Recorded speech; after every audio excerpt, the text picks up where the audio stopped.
সকাল সকাল দোকানে এসে দেখি মাহিন্দ্রা সঞ্জয়ের গাড়ি একটা কাস্টমার এসে খাড়া হয়েছিল, ওনার গাড়িটা ঝাটকা নিচ্ছে, গাড়িটা দমকা মারছে। তো গাড়ির প্রোডাক্টটা ময়লা ছিল, ওয়াশ করে গাড়িটা স্টার্ট করলাম, গাড়িটা ওকে। তারপরে চলে এলো একটা বাজাজ এক্সিটি, ওনার গাড়িটা পিছনের চাকা ব্রেক শো আওয়াজ করছিল, বিয়ারিংটা খারাপ ছিল, তো চাকাটা খুলে নিলাম।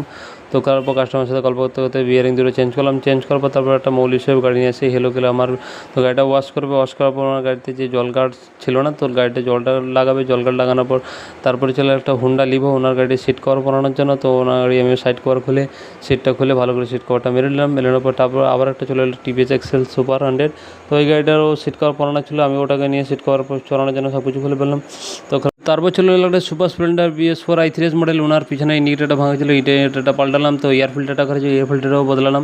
তো হ্যান্ডেলের বল সেটাও খারাপ ছিল, ওটাও পাল্টালাম। তারপরে লাস্টে পাইলেন ছিল, সামনে একটা ইন্ডিকেটার। তারপরে সিটটা বসিলাম, সিটটা বসার পর সাইড কভার, সাইড প্যানেল যা কিছু তাকে ভালো করে ফিটিং করার পর গাড়িটা ভালো করে তেল মারে পুছে নিলাম। পুছার পর গাড়িটা কাস্টমারের হাতে আজকে রাতে ডেলিভারি করা ছিল, তাই জন্য তাড়াতাড়ি সব কিছু কাজ করে সার্ভিসিং করে ফিটিং